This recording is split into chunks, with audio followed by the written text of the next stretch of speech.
ಅವರು ಒಂದು ದಿವಸ ನಿಮ್ಮ ಡೈರಿ ಓದಿದ್ದಾರೆ. ಅವ್ರಿಗೆ ಅದು ಏನು ಇಷ್ಟ ಆಯಿತೋ ಇಲ್ವೋ ನನಗೆ ಗೊತ್ತಿಲ್ಲ.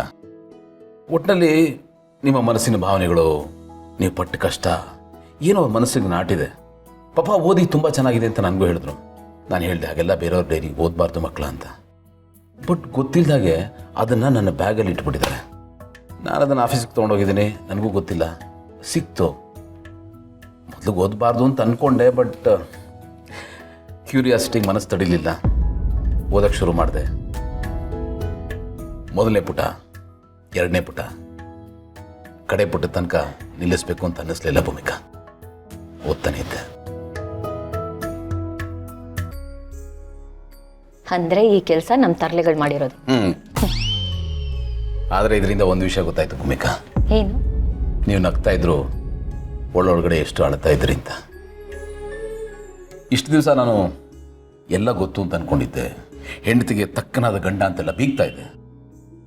ಬಟ್ ಆ ಡೈರಿ ಓದೋದ್ಮೇಲೆ ಒಂದು ಹೆಣ್ಣಿನ ಮನಸ್ಸಿನ ಆಳ ಅದೆಷ್ಟು ವಿಶಾಲ ಅಂತೆಲ್ಲ ಅರ್ಥ ಆಯ್ತು ನನಗೆ.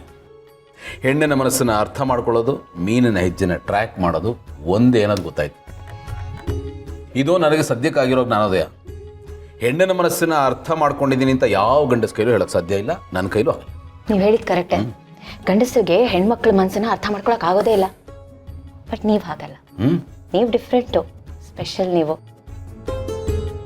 ಹೆಂಡತಿ ಮನಸ್ಸನ್ನ ಅರ್ಥ ಮಾಡ್ಕೊಳ್ಳೋ ಅಂತರಾತ್ಮ ನೀವು. And I am so lucky for that. Thank you.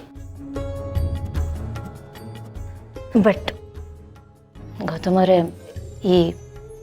ಈ ಪುಸ್ತಕ ಓದಿದ್ಮೇಲೆ ಎಲ್ಲರೂ ಅದೇನ ತಪ್ಪಾಗಿ ಅರ್ಥ ಮಾಡ್ಕೋತಾರೆ, ಅದೇ ಬೇಜಾರು ಮಾಡ್ಕೋತಾರೆ, ಅದೇ ಟೆನ್ಷನ್ ಆಗ್ತಿದೆ ನನಗೆ. ನಾನು ಇದ್ರ ಬಗ್ಗೆ ಯೋಚನೆ ಮಾಡಿದೆ ಭೂಮಿಕಾ. ಈಗ ಅಮ್ಮ ಮೊದಲಿನ ಥರ ಅಲ್ಲ, ಬದಲಾಗಿದ್ದಾರೆ. ಅದು ಅಲ್ಲದೆ ಈ ಪುಸ್ತಕ ಯಾರನ್ನೂ ದೂಷಿಸೋದಕ್ಕಲ್ಲ, ಬದಲಾವಣೆ ಸಾಧ್ಯ ಅಂತ ತೋರಿಸೋದಕ್ಕೆ. ಒಂದು ವೇಳೆ ಯಾರಾದರೂ ತಪ್ಪು ಮಾಡಿದರೆ ಅವ್ರು ಬದಲಾಗ್ಬೋದು, ನೋವು ಕೊಟ್ಟಿದ್ರು ಅವ್ರನ್ನ ಕ್ಷಮಿಸ್ಬೋದು ಅಂತ ಈ ಪುಸ್ತಕ ಓದೋರು ಅರ್ಥ ಆಗುತ್ತೆ. ಅದಕ್ಕೆ ಈ ಬುಕ್ನ ಹೊರಗಡೆ ತರಬೇಕು ಅಂತ ನಾನು ಇಷ್ಟಪಟ್ಟಿದ್ದು. ಒಳ್ಳೇದಾಯ್ತು ಬಿಡಿ. ಯಾರಿಗಾದರೂ ಈ ಪುಸ್ತಕ ಓದಿ ನಾನು ಬದಲಾಗ್ಬೋದು ಅಂತ ಅನ್ಸಿದ್ರೆ ಅದೇ ದೊಡ್ಡ ಗೆಲುವಲ್ವಾ. ನೀವು ತುಂಬ ಚೆನ್ನಾಗಿ ಬರೀತೀರ ಅಂತ ಇಡೀ ಜಗತ್ತು ಗೊತ್ತಾಯಿತು. ನಮ್ಮನೇಲೂ ಒಬ್ರು ರೈಟ್ ಇದ್ದಾರೆ, ನನಗೆ ಅದೇ ಹೆಮ್ಮೆ. ಹಾಗೆಲ್ಲ ಏನಿಲ್ಲ. ಅರೆ ಅಯ್ಯೋ, ಅದೆಲ್ಲ ಬಿಡಿ ನೀವು. ನನಗೆ ನಿಜವಾಗ್ಲೂ ಇದೆಲ್ಲ ನಂಬಕ್ಕೆ ಆಗ್ತಿಲ್ಲ. ಐ ಮೀನ್, ಜೋಗಿ ಸರ್, ನಾನು ಅವರೆಷ್ಟು ದೊಡ್ಡ ಫ್ಯಾನು. ಅಂದರೆ ಅವ್ರು ಅಂದರೆ ನಂಗೆ ಅಷ್ಟೇ ಇಷ್ಟ. ಅವ್ರ ಕೈಯಲ್ಲಿ ಪುಸ್ತಕ ಬಿಡುಗಡೆ ಆಯ್ತಲ್ಲ, ಗಾಡ್, ನಾನು ಇದನ್ನ ಕನ್ಸಲ್ಲೂ ಅನ್ಕೊಂಡಿರಲಿಲ್ಲ ಈ ಥರ ಎಲ್ಲ ಆಗುತ್ತೆ ಅಂತ. ಅದಕ್ಕೆ ಇದನ್ನ ಸೀಕ್ರೆಟ್ ಆಗಿ ಇಟ್ಟಿದ್ದು, ಈ ನಗುನ ಎಕ್ಸೈಟ್ಮೆಂಟ್ ನೋಡೋಕ್ಕೆ. ಆದರೆ ಈ ಖುಷಿ ಯಾವಾಗಲೂ ಹೀಗೆ ಇರುತ್ತಲ್ವಾ? ಹಾಗಾದ್ರೆ ಹೀಗೆ ಕೇಳ್ತಾ ಇದ್ದೀರಾ? ಅಲ್ಲ, ಐ ಮೀನ್, ನಮ್ಮ ಮಧ್ಯದಲ್ಲಿ ಯಾವ ಸಮಸ್ಯೆ ಏನು ಬರಲ್ಲ ಅಲ್ವಾ? ನಾವು ಯಾವಾಗಲೂ ಖುಷಿಯಾಗಿದ್ದಾಗ ಏನಾದರೂ ಒಂದು ಬಂದ್ಬಿಡುತ್ತೆ, ಆ ಭಯದಲ್ಲಿ ಕೇಳ್ತಿದ್ದೀನಿ. ಎಲ್ಲ ಹೀಗೆ ಖುಷಿಯಾಗಿ ಇರ್ತೀವಲ್ವಾ? ಭಯ ಪಡೋ ಅವಶ್ಯಕತೆ ಇಲ್ಲ ಭೂಮಿಕಾ. ಇಷ್ಟು ದಿವಸ ಪರೀಕ್ಷೆ ಮಾಡಿದ್ದು ಟೈಮ್, ಮುಂದೆ ನಮ್ಮ ಜೊತೆಗಿರೋದು ಅದೇ ಟೈಮ್. ಈಗ ಟೈಮ್ ಚೆನ್ನಾಗಿದೆ, ಖುಷಿಯಾಗಿ ಬದುಕೋಣ, ಖುಷಿಯಾಗಿ ಕಾಲ ಕಳೆಯೋಣ. ಓಕೆ?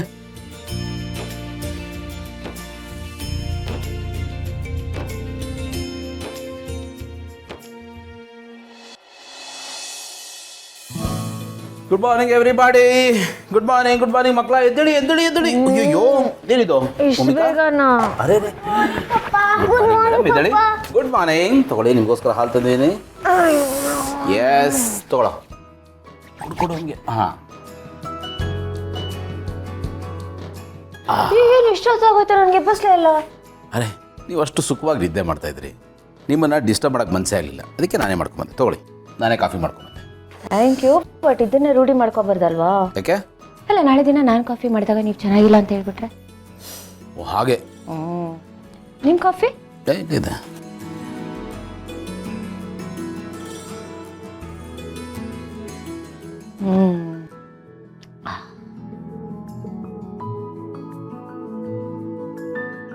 ಭೂಮಿಕಾ, ಇವತ್ತು ನಿಮಗೆ ರಜಾ. ರಜಾನ? ಯಾಕೆ? ಯಾಕೆ ಅಂದರೆ ನೀವು ರೈಟ್ರ್ ಆಗಿದ್ದೀರಲ್ಲ, ಅದಕ್ಕೆ ಇವತ್ತು ಮನೆ ಕೆಲಸದಿಂದ ನಿಮಗೆ ರಜಾ. ಮಕ್ಕಳನ್ನ ರೆಡಿ ಮಾಡಿ ಸ್ಕೂಲಿಗೆ ನಾನು ಕಳಿಸ್ತೀನಿ, ನೀವು ಆರಾಮಾಗಿ ನಿಧಾನವಾಗಿ ರೆಡಿಯಾಗಿ. ನಾನು ಬರ್ತಿರೋದು ಒಂದು ಪುಸ್ತಕ, ಅದಕ್ಕೆ ಇಷ್ಟೊಂದು ಬಿಲ್ಡಪ್ ಬೇಕಾ? ಹಲೋ, ಇದು ಪುಸ್ತಕಕ್ಕಲ್ಲ, ರೈಟರ್ಗೆ, ಅದರಲ್ಲಿರೋ ಕಂಟೆಂಟ್ಗೆ. ಏನೋ ಒಂದು. ನಾನು ಕಾಫಿ ಮಾತ್ರ ಸಕ್ಕತ್ತಾಗಿದೆ. Thank you so much. Welcome. Thank you so much.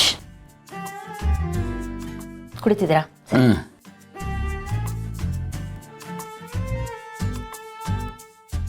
Papa mummy ನೋಡಿದ್ರಾ ಎಷ್ಟು ಖುಷಿಯಾಗಿದ್ದಾರೆ. ಹೌದು ಪುಟ್ಟ, ಇದಕ್ಕೆಲ್ಲ ನೀವೇ ಕಾರಣ. ನೀವು ಹೇಳ್ತಾ ಇದ್ದಿದ್ರೆ ಡೈರಿ ಬಗ್ಗೆ ನನಗೆ ಗೊತ್ತೇ ಆಗ್ತಿರ್ಲಿಲ್ಲ. Thank you so much. Papa ಯಾವುದೇ ಕಾರಣಕ್ಕೂ ಮಮ್ಮಿಗೆ ನಾವು ಡೈರಿ ಓದಿದೀವಿ ಅಂತ ಹೇಳ್ಬೇಡಿ. ಅಯ್ಯೋಯ್ಯೋ, ನಾನು ಹೇಳ್ಬಿಟ್ನಲ್ಲ. ಹೇಳ್ಬಿಟ್ರೆ ಅಷ್ಟೇ, ನಮ್ಮ ಕತೆ ಮುಗೀತು. ಮೊದಲು ಬೈತಾರೆ, ಆಮೇಲೆ ಅಳ್ತಾರೆ, ಆಮೇಲೆ ನಮ್ಮ ಹತ್ರನೇ ಬಂದು ಸಾರಿ ಕೇಳ್ತಾರೆ. ಏಯ್, ಹಾಗೆಲ್ಲ ಏನು ಮಾಡಲ್ಲ. ನಿಮ್ಮ ಮಮ್ಮಿ ಹತ್ರ ನಾನು ಮಾತಾಡ್ತೀನಿ. ಬೇಗ ಬೇಗ ಹಾಲು ಕುಡಿದು ಸ್ನಾನ ಮಾಡಿ ರೆಡಿಯಾಗಿ ಸ್ಕೂಲ್ಗೆ ಹೋಗ್ಬೇಕು. ಪಪ್ಪ ಇವತ್ತು ನಾವು ಸ್ಕೂಲ್ಗೆ ಹೋಗಲ್ಲ ಪಪ್ಪ. ಏಕೆ? ಮಮ್ಮಿಗೆ ಡೈರಿ ವಿಷಯ ಗೊತ್ತಾಗಿದೆ. ನೀವಿರೋ ತನಕ ಏನು ಹೇಳಲ್ಲ, ಏನು ಬಯಲ್ಲ. ನೀವು ಆಫೀಸ್ಗೆ ಹೋದ್ಮೇಲೆ ನಮಗೆ ಕ್ಲಾಸ್ ತಗೋತಾರೆ. ಹೌದು ಪಪ್ಪ, ನೀವು ಆಫೀಸ್ಗೆ ಹೋಗ್ಬಿಡಿ, ರಜಾ ಆಗ್ಬಿಡಿ ಪಪ್ಪ. ಏಯ್ ತರ್ಲೆಗಳ, ನಿಮ್ಮ ಮಮ್ಮಿ ಭಾಳ ಖುಷಿಯಾಗಿದ್ದಾರೆ. ಹಾಗಾಗಿ ನಿಮ್ಗೆ ಇವತ್ತು ಹೊಡೆಯಲ್ಲ, ಬೈಯಲ್ಲ. Don't worry. ನೀವು ರೆಡಿಯಾಗಿ ಬೇಗ ಬೇಗ ಹಾಲು ಕುಡೀರಿ. ಹಾಲು ಕುಡೀರಿ, ಲೇಟ್ ಆಗುತ್ತೆ. ಕಮಾನ್ ಕಮಾನ್ ಕಮಾನ್.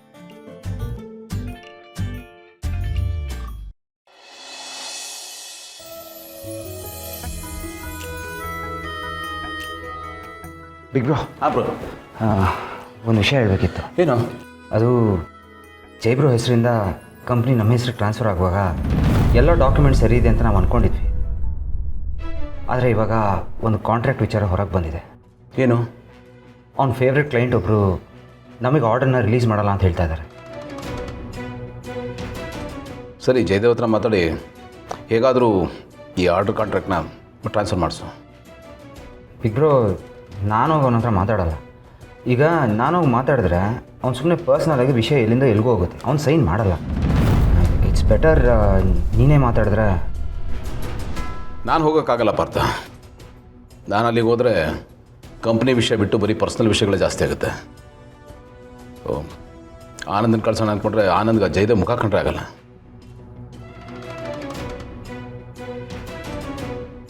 ಇಬ್ರು, ನಾನು ಈ ವಿಚಾರ ಮಾಮ ಹತ್ರ ಹೇಳ್ತೀನಿ, ಅವ್ರು ಮಾಡ್ತಾರೆ.